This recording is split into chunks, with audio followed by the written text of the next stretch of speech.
여호수아서 10장을 중심으로 현장에 정착하자는 말씀을 드리려고 합니다. 여러분이 아시는 것처럼 이제 전쟁이 시작돼요. 드디어 본격적으로. 근데 생각하고 넘어가야 될 것이 있습니다. 뭐냐면은 겉모습은 전쟁인데 속모습은 하나님이 뜻이 이루어지는 곳이다. 이걸 우리가 제일 먼저 생각하고 넘어가야 돼요. 오늘 이 시간이 아마 여호수아서 공부를 하게 된 목적이고 제일 중요한 시간이 아닌가 싶어요. 그래서 나도 지금부터 남아있는 모든 전쟁을 1시간 설교에다가 다 담았어요. 왜 그러냐면은 진짜 중요한 문제는 다 다른 데 있거든요. 그러니까 오늘 이 시간을 통해서 진짜 중요한 문제를 이해한다면은 나머지 전쟁은 충분히 다 개인적으로 이해할 수 있다는 그런 뜻에서 담아놨습니다. 좀 더 보충해서 말씀드리고 넘어가면은 우리가 늘 기억해야 될 것이 우리는 현장 학습생이에요. 내가 전쟁에 나가 있든지 사업을 하든지 살림을 하든지 공부를 하든지 무엇 하든지 간에 나는 현장에서 학습하는 사람이에요. 왜 이렇게 말씀드리냐면 이 가나안 전쟁도 보기에 따라서 달라져요. 어떻게 보느냐에 따라서. 가나안 전쟁을 이스라엘의 전쟁으로 봤을 때는 해석이 또 달라지겠죠. 이거를 하나님의 전쟁으로 보면 또 달라져요. 설명을 드릴게요. 신앙생활 하다 보면 사람들이 이제 어떻게 문제가 일어나냐면은 사단이 자꾸 우리를 충동을 해요. 우리 스스로도 충동을 하고 내가 주인공이처럼 자신이 주인공이처럼 내가 해야 돼요. 또 할 수 있다고 생각해요. 하고 싶어요. 자꾸 나를 충동을 해요. 그러니까 신앙생활 하는데 다시 말하면 하나님은 나를 붙들고 계시고 가르치시고 인도하시는데 근데 이 사람은 어떻게 사냐면 신앙생활이 늘 부담이에요. 뭔가를 해야 되거든요. 또 어떨 때는 할 수 있어서 자신이 생기니까 또 하게 되고 늘 분주해요. 바쁘고 힘들고.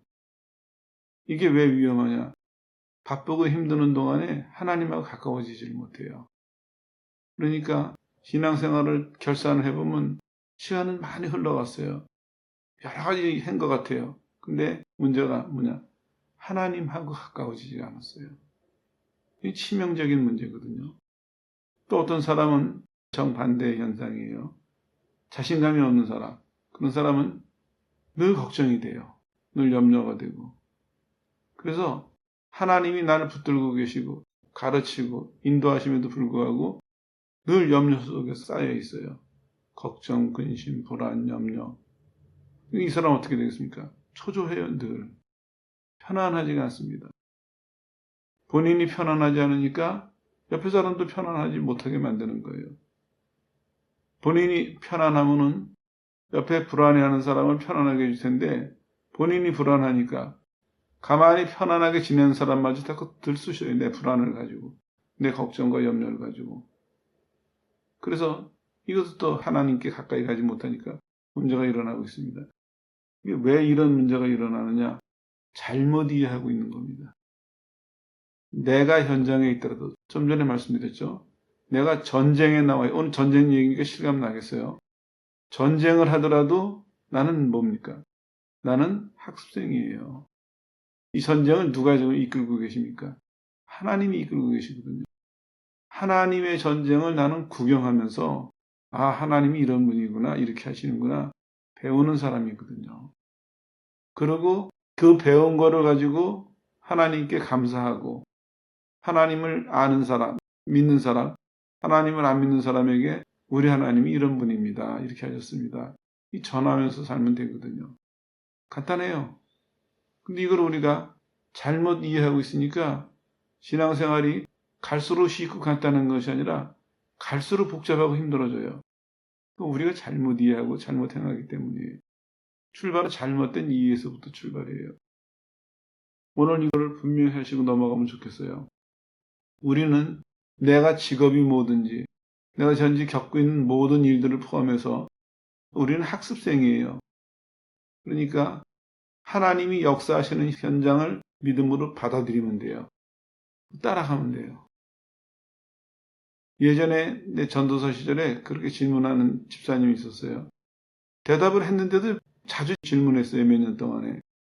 전도사님, 사탄아 물러가라가 맞습니까? 하나님 사탄을 물리쳐 주세요가 맞습니까? 내 대답은 늘 똑같아요. 둘 다 맞아요. 차이는 이거예요. 하나님이 역사하시면 둘 다 맞는 답이에요. 근데 그렇지 않은 경우는 이 문제가 달라지는 것이죠. 어떻게 달라지냐면 오늘 얘기의 연장인데 하나님이 지금 역사하시는 현장에 내가 있다. 이걸 믿음으로 받아들인 사람은 무슨 일을 겪더라도 내 마음이 하나님을 의지하고 있어요. 그러니까 시작할 때 부담이 되더라도 마음이 하나님께 가 있으니까 그 부담을 이기고 따라갈 수가 있어요. 그리고 중간에 돌발적인 사건이 생겨나도 하나님을 의지하고 있으니까 견딜 수가 있고 헤쳐나갈 수가 있어요. 물론 혼자 하는 건 아니고 이제 하나님이 인도하시죠. 근데 이 사람이 현장에서 내가 학습생이다 생각 안 하고 내가 이 현장을 해결해야 되는 사람이다. 혹은 해결할 수 있다 생각하면은 반응이 달라지는 거예요. 일이 막힐 때 보면은 이 사람이 하나님께 자기를 맡겼나 안 맡겼나가 드러나요. 예를 들어 볼까요? 기도하다가 갑자기 마귀가 나타났어요. 그랬을 때 여러분 반응이 어떻습니까? 대부분이 본능적으로 사탄아 물러가라 할 거예요. 근데 그건 좀 생각해 볼 필요가 있습니다. 성령이 충만해서 성령에 의해서 그러는 거면 참 복된 일이에요. 근데 무서워서 내가 무서우니까 오면 큰일이니까 내가 나서서 했다면은 이거는 아쉬운 일이에요. 왜냐? 여러분들도 경험을 하신 분도 있을 테고 경험하실 텐데 성령은 우리를 어떻게 훈련시키시냐면은 기도하는데 사탄이 나타났다. 그때 성령은 뭘 배워주시냐면은 하나님을 바라보게 해요. 이상하죠? 사탄이 나타나는데 쫓든지 적어도 저 원수가 어디로 돌아다니는지는 봐야지 내 편할 텐데 성령께서는 온 마음과 온 생각을 하나님을 향하게 하세요. 근데 하나님을 의지하고 하나님께 나를 맡긴 사람은 걱정이 안 돼요. 나를 맡겼으니까. 내가 하나님 안에 있으니까. 여기서 이제 구분이라는 거예요. 근데 못 맡긴 사람은 하나님 하면서도 한쪽은 봐야 돼요. 저기 어디로 갔다 하느냐. 위험한 적군이잖아요, 지금요. 위협적인 존재란 말이에요. 근데 저기 지금 움직이고 있는데 내가 등을 내주면 큰일 나는 거죠. 차이는 그거예요. 마찬가지입니다. 생활하다 무슨 사건이 벌어졌어요. 하나님께 나를 맡기고 사는 사람은 시선이, 관심이 글로 가지 않습니다. 무슨 일이 벌어졌든지 간에 이 사람의 관심과 시선은 하나님을 향해요. 그리고 거기서 답을 얻고 거기서 구출하시는 하나님의 손길을 붙들어요. 그 손길에 붙잡히게 되는 것이죠. 그러니까 하나님께 나를 맡겼기 때문에 내 뒤는 걱정할 필요가 없어요. 이제 이해가 되셨죠? 여러분의 신앙생활은 어땠습니까? 여러분이 기본적인 태도는 어땠고 살면서 무슨 일을 당했을 때 기도하다 마귀가 나타났거나 아니면 여러분이 정말 중요한 일을 추진하고 있다가 위기가 왔을 때 그때 여러분의 반응은 어땠습니까? 이거 잘 정리하고 넘어가야 돼요. 그렇지 않으면 믿음은 이론이고 생활은 조금 전에 말씀드린 것처럼 내가 주인이 돼서 부담 가지고 바쁘게 힘들게 살거나 아니면은 걱정과 근심과 염려와 불안과 초조와 조바심과 그 속에서 살아가는 그 테두리를 벗어날 수가 없습니다. 오늘 말씀드리는 거예요. 여러 가지 정착해야 될 부분이 많지만 제일 중요한 것이 이걸 종합해서 말씀드리면 하나님이 역사하시는 현장에 정착해야 됩니다. 오늘 정확한 제목은 그겁니다. 길까봐 간단하게 현장에 정착하자 말씀드렸는데 부제를 단다면은 하나님께서 역사하시는 현장에 정착하자. 이게 온전한 제목입니다. 우리 신앙생활 기본적인 태도가 그래야 되고 매일매일 매 순간의 삶이 그렇게 되어야 됩니다. 본문 설명으로 들어갈게요. 아시는 것처럼 현장은 전쟁이 벌어지고 있는 곳입니다. 이스라엘 백성들이 팔레스틴을 가운데를 지금 통과하려고 하고 있어요. 둘로 나눠 놓으려고. 그 한쪽씩 공격해 들어가려고. 이 남쪽에서 먼저 이제 반응이 왔어요. 왜냐하면 기브온이 남쪽 사람들하고 가깝거든요. 남쪽에서 이제 예루살렘 왕이라는 사람이 가만히 보니까 기브온이 작은 성이 아니었거든요. 그리고 말씀드린 것처럼 길목에 있는 성이고 이게 군사적으로 전략적으로 요충지예요. 거기를 뺏긴다면, 거기가 이스라엘 손에 들어간다면 자기네들이 통행을 하거나 전쟁을 하는데 상당히 불리한 지형이에요. 조건이. 그러니까 예루살렘 왕이 모이자. 다른 왕들을 선동을 해가지고 연합군을 만들었어요. 그리고 배반자 기브온부터 치고 그 다음에 이스라엘과 싸운다. 이렇게 작전을 세워놨습니다. 그러니까 이제 요때 내가 하나님이 역사하시는 것을 믿거나 맡기지 못한 사람은 겁나겠죠.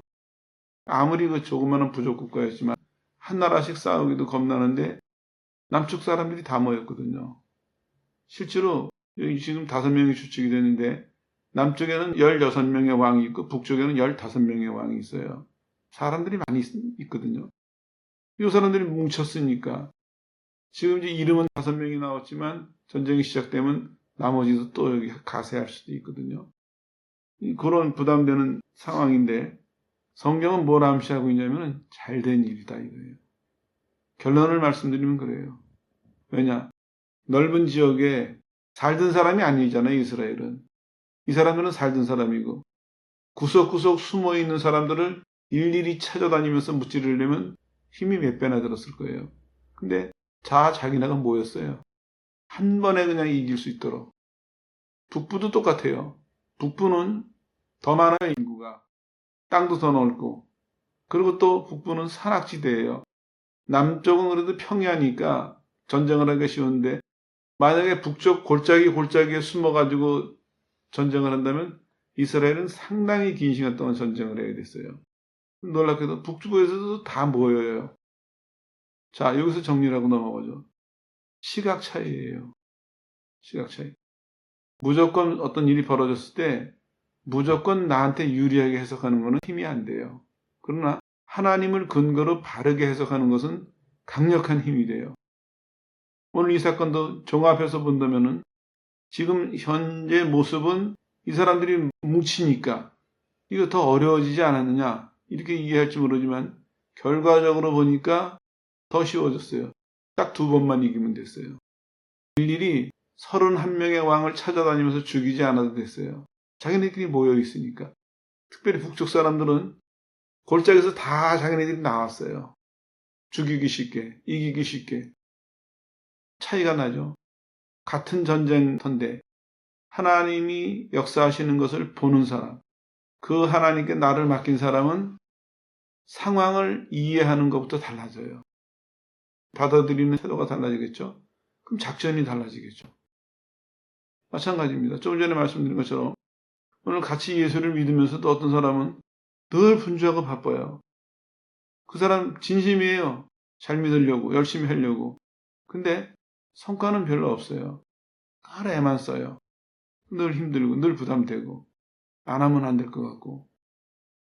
어떤 사람은 반대로 늘 걱정 속에 살아요. 근심과 걱정 속에. 이건 하나님께서 원하시는 모습이 아니거든요. 그게 어디에 문제가 있느냐?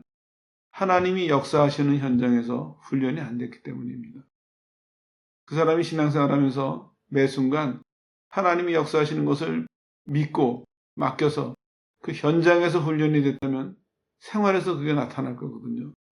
근데 대부분의 교인들이 현장에서 훈련이 안 되니까 현장에서 정착하지 못했으니까 그러니까 생활에서 그것이 드러나지 않는 것이죠. 오늘 그런 문제가 이제 해결되기를 바라서 말씀을 드릴게요. 좀 더 구체적으로 말씀을 드릴게요. 남부전쟁을 보면은 이 사람들이 연합군을 이루어가지고 이제 기브온을 공격했죠. 그 가운데 하나님께서 격려를 하세요. 18절에 보니까 그들을 두려워 말라. 내가 네 손에 붙였으니 그들의 한 사람도 너를 당할 자 없을 것이다. 하나님 먼저 격려를 해주세요. 이스라엘을. 그 다음에 인도하세요. 19절에 보니까 기습을 시키세요. 지금 이 사람들이 모여있는 길갈에서 예루살렘까지 약 30km 정도예요. 그 비탈길이래요, 이게. 지형적으로 보면. 근데 하나님이 기습 공격을 명령하셔가지고 이스라엘이 밤에 신속하게 이동을 했어요. 이제 이 사람들이 모여 있어서 자기들 여러 명이 모였으니까 좀 마음도 좀 안심이 되고 약간 휴식을 취할 때 생각지도 못한 이스라엘이 들이닥친 거예요. 대패해버려요. 거기서 큰 승리를 거둬요. 요 사람들 생각은 그랬을 거예요. 이제 우리 다 모였으니까 인원 점검하고 서로 인사들도 하고 이제 화목을 다지고 내일 이제 저 사람들 이제 쳐들어가자. 아마 그렇게 편안하게 생각했을지 모르겠어요. 근데 하나님이 그 밤에 그 비탈길을 그 먼 길에 기습적으로 재빠르게 와가지고 자기네들이 칠 줄은 꿈에도 몰랐거든요. 하나님 기습 공격을 시키세요. 그리고 더 놀라운 것은 이제 하나님이 도우시는데 11절에 보니까 우박을 내리세요. 근데 재밌는 게 우박을 내리우심에 하는 단어를 이렇게 번역해야 돼요. 하나님이 우박을 그들 위에 던졌다. 그게 그냥 우박이 아니에요. 하나님이 이 남쪽 연합군을 패배하게 만들려고 하나님이 우박으로 그들을 공격하신 거예요. 당해낼 재간이 있겠습니까? 그래서 성경은 이렇게 결론을 줘요.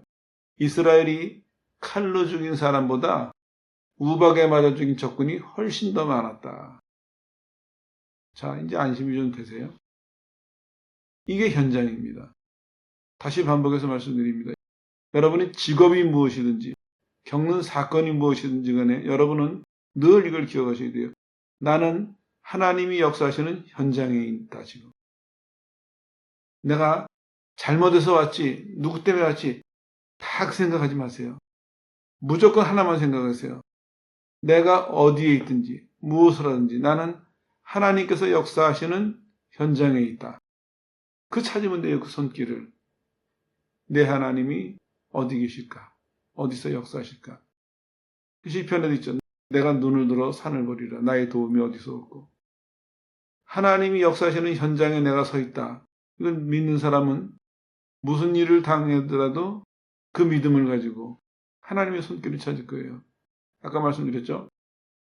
기도하다 마귀가 나타나도 그 사람은 이제 그 마귀를 보고 싸우지 않아요. 많은 사람들을 관찰해 왔는데요. 목소리는 우렁차요. 태도는 당당한데 속은 두려움 가득 차 있더라고요. 사탄아 물러가라 하면서. 근데 약해도 예수님 나 도와주세요. 이 소리가 대포 소리보다도 큰 소리입니다. 이 사람은 예수님을 신뢰하고 있기 때문에 예수님이 나를 맡겼기 때문에 두렵지가 않은 것이죠. 기도에 응답하세요. 이스라엘이 이길 때까지 해와 달을 멈추세요. 근데 재밌어요. 표현이 보면 태양이 머물고 그 다음에 뭐라고 써있어요? 달이 그치기를. 저쪽 극지방에 가면요. 해가 지고 달이 뜨는 게 같이 볼 수 있대요. 자주 일어나는 일이래요. 해가 지고 달이 뜨는 거. 지금 여기 똑같은 얘기예요. 태양이 멈추고 그렇죠. 실은 과학적으로 이렇게 설명하면 안 되겠지만 실적으로 이렇게 표현을 했어요. 태양이 멈추니까 달이 멈춰야죠. 태양은 갓버리고 아무것도 없으면 깜깜하잖아요. 태양이 멈추고 달이 그쳤다. 근데 표현이 참 재밌는 게요. 태양이 머물고 있는 얘기가 소리 없이 침묵하거나 정지했다. 근데 우리가 살고 있는 지구가 초속 30km로 이게 지금 달리고 있어요. 초속 30km. 비행기가요. 시속 800km로 달려요. 1시간에 800km에서 1000km를 달려가는데 우리 빠르다 하거든요. 이거는 똑딱할 때 30km를 가요. 엄청난 속도죠.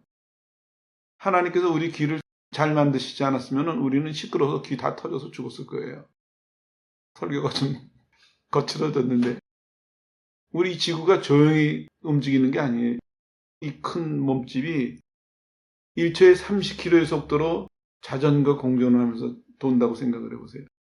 엄청난 소리가 들리거든요. 근데 감사하게도 하나님이 너무 큰 소리는 못 듣게 해놓으셨어요. 우린 편안하게 지내고 있는 것입니다. 아무튼 이게 다 멈춘 거죠. 정확하게는 지구가 멈춘 거죠. 그러니까 연쇄적으로 해도 달도 다 멈춰 있습니다. 왜 멈췄겠습니까? 이스라엘이 이길 때까지. 컴컴하면 적군이 숨을 테고 찾기 어려울 테니까 지금 하나님이 역사하셔서 이스라엘이 이기고 있는 중이거든요. 이거를 마무리 지으라고 끝을 내라고 하나님께서 멈추셨어요. 그리고 성경은 이렇게 기록하고 있습니다. 하나님이 사람의 목소리를 듣고 사람의 기도를 듣고 해와 달을 멈추시고 하신 적이 없었다. 예전에는 없었다. 이렇게 말씀하고 있습니다. 그러고 나서 이제 이스라엘이 이겼어요. 계속 싸우셨죠. 하나님이 그들과 싸우셨기 때문에. 이기고 나니까 하나님 뭐라고 명령하시냐면은 그 5왕을 죽이고 이스라엘의 장수들과 부하들에게 왕들의 목을 밟으라고 시키세요. 근데 왜 이러시냐면은 많은 사람들은 이렇게 이해를 하고 있어요. 용기를 주려고. 암만 해도 이 사람들은 살던 사람이거든요. 굉장히 심리적으로 유리해요. 이스라엘이 막 기세가 좋아서 이기고는 있지만 쳐들어온 사람들이거든요. 그러니까 남은 전쟁에서도 용기 있게 싸우라고 하나님이 적군의 특별히 왕들의 목을 밟으면서 이스라엘의 장군들, 이스라엘의 병사들이 우리가 강하구나. 하나님 우리를 도우시니까 적군이 별거 아니구나. 이렇게 마음의 용기를 주려고 이 명령을 하셨어요. 하나님의 도우심이 얼마나 완벽합니까? 하나님이 역사하시는 이 현장이 얼마나 완전합니까? 북부에서도 마찬가지입니다. 하나님이 경력하시고 공격명령을 내리시고 최후에 승리한 다음에 처리하는 방법까지 알려주세요. 북부에서는 11장 6절에 보니까 두려워하지 말아라. 내일 이맘때면은 너희가 이길 것이다. 뭐라고 말씀하시냐면 이긴 다음에 말 뒷발에 힘줄을 끊고 마차죠. 병거는 불살라라. 왜냐하면은 저들이 다시는 세력을 키워서 너희들을 공격하지 못하도록 하기 위해서 그렇게 명령을 내리세요. 그 북부 전쟁도 이렇게 마무리 지어지고 있어요. 하나님께서 이스라엘 손에 붙이신 거로 한 사람도 남지 않고 다 죽였다. 남북부 전쟁은 이 두 마디로 간단하게 끝납니다. 그 사람들이 모여서 연합군을 이뤘지만 하나님이 도우셔서 이스라엘이 이겼다. 간단한 얘기예요. 우리 신앙생활도 마찬가지입니다. 내가 몇 년을 살지, 어떤 직업을 가질지, 무슨 일을 당할지 아무도 몰라요. 그러나 간단한 얘기예요. 아무개가 하나님을 믿었기 때문에 하나님의 도우심으로 행복하게 살았더라. 은혜 속에 살았더라. 축복 속에 살았더라. 하나님 돌보심 속에 살았더라. 간단한 얘기입니다. 그러기 위해서는 하나님이 역사하시는 현장, 내가 사는 곳, 내가 지금 겪는 이런 일들, 그것이 이게 하나님이 역사하시는 현장이구나. 눈을 떠야 됩니다. 나 혼자 사는 것이 아닙니다. 그리고 그거를 믿는다면은 하나님께 나를 맡겨야 돼요. 그래서 하나님이 그 현장에서 나를 어떻게 인도하시고 어떻게 이끌어 가시나 이거를 이제 배워야 되겠죠. 몇 가지 교훈을 주고 있습니다. 오늘 일을 배경으로. 첫 번째는 뭐냐면 상황보다 하나님을 바라봐라. 아까 말씀드린 예가 바로 그겁니다. 신앙을 점검해 보세요. 여러분들의 신앙은 어디에 근거하고 있습니까? 내 느낌에 근거해서는 안 됩니다. 하나님의 인도하심을 기대하는 신앙이 되어야 돼요. 다시 말씀드리면 여러분의 믿음 베이스가 뭐냐 이겁니다. 이건 시간이 없기 때문에 다음에 한번 기회를 내서 이건 보충해서 설교를 할 텐데요.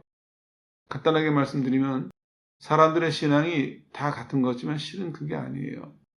제가 교회 역사를 틈틈이 말씀드리는 이유가 바로 그겁니다. 교회가 쭉 지나오면서 교회 스스로도 또 외부의 영향으로 교회가 뭘 경험하고 행해왔냐면은 우리의 믿음이 어떨 때는 이 위에 얹어졌다가 어떨 때는 저 위에 얹어졌다가 그러면서 우리가 지금 지나왔어요. 그 역사 속에서 우리의 믿음이 지금 형성이 됐고 물려받은 것입니다. 이거 무시할 수가 없습니다. 우리는 순수하게 아무것도 없는 순수한 백지에다가 하나님에 대한 믿음이 세워진 것이 아닙니다. 개인적으로는 우리가 살던 인생이 있어요. 그 사람의 인생관이나 가치관이 있어요. 그 사람이 살아온 그 환경, 문화의 영향이 있어요. 교회가 쭉 지나온 거에 영향이 있어요. 이런 것이 종합돼가지고 우리의 신앙 베이스가 된 것입니다. 그러니까 이거를 성경적으로 바로잡지 않는다면 우리는 같은 하나님을 믿으면서도 아주 다른 믿음 생활을 할 수가 있습니다. 아주 다른 믿음을 가지고 살 수가 있습니다. 잡아가야 됩니다. 하나씩 하나씩. 고쳐가야 됩니다. 그 중에 이제 오늘 계기로 첫 번째 관심을 가져야 될 것이 뭐냐면 하나님을 바라보는 것입니다. 상황보다. 꼭 기억하십시오. 어떤 일을 겪어도 거기서 상황을 여러분이 해결하려고 하지 마세요. 무슨 상황에 여러분이 처한다 할지라도 역사하시는 하나님을 바라보셔야 돼요. 역사하시는 하나님을 의지해야 돼요. 이 훈련이 철저히 돼야 생활로 옮겨질 수 있습니다. 그래서 성경도 이렇게 말씀하고 있습니다. 아까 말씀드린 것처럼 중남부 왕은 16명이고 북부의 왕들은 15명이었어요.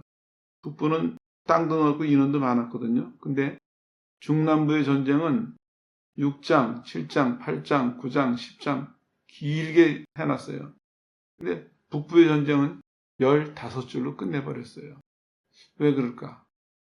사람이 많고 지형이 넓었으면 사연이 훨씬 더 북쪽 전쟁이 많았을 텐데 이유는 이거예요. 성경이 말하고자 하는 것은 이건 이순신 장군처럼 난중일기가 아닙니다. 성경이 말하고자 하는 것은 하나님이 역사하시는 그거를 다시 더 다른 말로 하면은 하나님의 구속 사역을 설명하기를 원해서 이걸 기록해 놨습니다. 그래서 성경은 하나님께서 이스라엘을 구원하시는 거기에 초점을 맞추다 보니까 숫자도 적고 땅도 좁지만 남쪽 전쟁을 길게 썼어요. 여리고는 어떻게 이기고 아이성에서는 왜 실패했고 어떻게 해서 다시 이기게 됐고 기브온하고는 왜 그런 문제가 생기고 이런 문제들을 쭉 설명을 해갔습니다. 그러느라고 페이지를 많이 할애를 했어요. 북부에는 앞에서 다 설명을 했기 때문에 하나님의 구속 역사가 다 전해졌기 때문에 북부에는 간단하게 15줄로 요약을 했습니다. 설교 중에서 이제 빠진 게 있어요. 뭐냐면 앞에 얘기된 다 설명이 됐는데 기본 얘기가 하나 추가가 돼야 돼요. 여리고에서는 믿음으로 이겼죠. 아이성에서는 하나님 말씀에 절대적으로 순종했어야 됐죠. 기브온은 하나의 교훈을 더 갖고 있습니다. 뭐냐면은 기브온은 구원을 바라볼 때 여호수아랑 이스라엘의 약속을 바라봐서는 안 돼요. 하나님을 바라봤어야 됩니다. 기브온과의 그 화치는 바로 그걸 강조하고 있습니다. 이 사람들이 살아난 이유는 여호수아나 이스라엘과의 약속 때문이 아니에요. 하나님을 바라봤기 때문에 살아났습니다. 그 사람들 마음속에 하나님이 여리고도 이렇게 하시는구나. 아이성도 이렇게 하시는구나. 우리는 살 길은 하나님께 나가는 길밖에 없다. 노예가 돼도 좋다. 그리고 또 하나는 이스라엘에 주시는 교훈이 아까 말씀드렸죠. 구속 사역을 설명하기 위해서 기록했다. 이스라엘에 주시는 교훈은 이겁니다. 너희만 선택받은 사람들은 아니다. 하나님이 선택하신 사람들은 더 있다. 이걸 설명하는 거예요.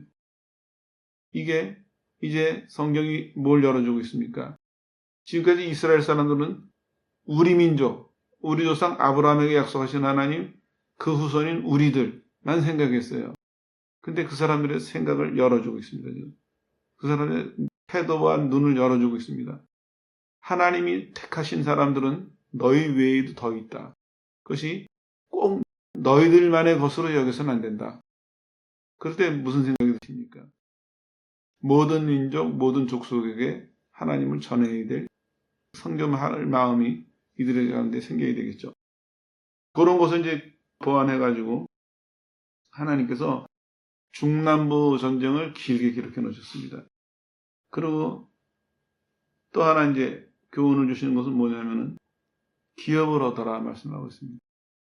하나님이 역사하시는 현장에서 실습을 하고 나니까 하나님이 그 사람들에게 대가로 뭘 주시냐면 약속의 땅 가나안을 기업으로 나눠주십니다. 우리도 마찬가지예요. 신앙생활하면서 하나님이 역사하신다 하는 것을 믿고 하나님께 나를 맡기고 그대로 따라간 사람은 하나님이 결과물을 나눠주세요. 잘 따라온 믿음의 결과물, 승리의 결과물을 우리에게 나눠주세요. 그래서 하나님께는 영광이 되고 우리에게 축복이 되는 것이죠. 예수님 태어나셨을 때 천사가 뭐라고 뭐래요? 하늘에는 영광이고 땅에는 평화다. 그렇습니다. 하나님이 이 세상을 만드시고 구원하시고 다스리시기 때문에 우리에게 한순간 한순간, 한 사건 한 사건은 무의미하지가 않습니다. 하나님이 역사하시기 때문에 그 일은 시작이 어떻게 됐든지 간에 내용이 무엇이든지 간에 반드시 하나의 결론으로 도달해야 돼요. 뭐냐? 과정에서도 마찬가지지만 그 일이 끝날 때는 하나님께서 영광을 받으시고 믿음으로 참여한 사람들에게는 축복으로 큰 칭찬과 상급으로 결과가 나온다. 성경은 말씀하고 있습니다. 기대하십시오.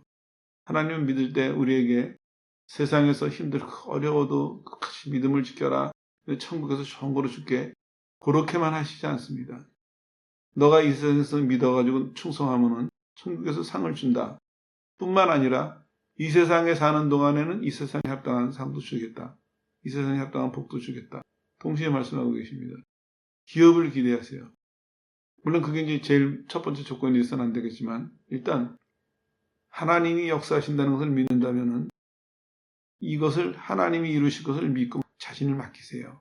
그리고 자신을 맡겼다면 기대하세요. 하나님이 우리에게 복된 결과를 주실 것이다. 그때 우리는 그 축복을 가지고 하나님께 영광을 돌리고 하나님의 이름을 다른 사람들에게 알리면 된다. 기대하시고 사시길 바랍니다. 정리하겠습니다. 신앙생활하면서 훈련받아야 될 중요한 것 중에 하나가 역사하시는 현장에서 정착해야 됩니다. 매 순간 여러분의 삶의 현장마다 하나님이 역사하시는 것을 찾으려고 노력하세요. 그리고 의지하시고 자신을 맡기세요. 그러면서 시간이 갈수록 여러분은 하나님이 역사하시는 거에 익숙한 또 그 결과를 주시는 데 익숙한 그런 성도들로서 굳게 세워져 갈 것입니다. 이 시간을 계기로 여러분들이 하나님의 역사하심에 대해서 이해하는 것도 좀 더 나아지고 맡기는 것도 조금 더 나아지고 또 결과에 참여하는 것도 조금 더 나아지는 그런 축복이 있으시기를 주 예수 이름으로 축복합니다.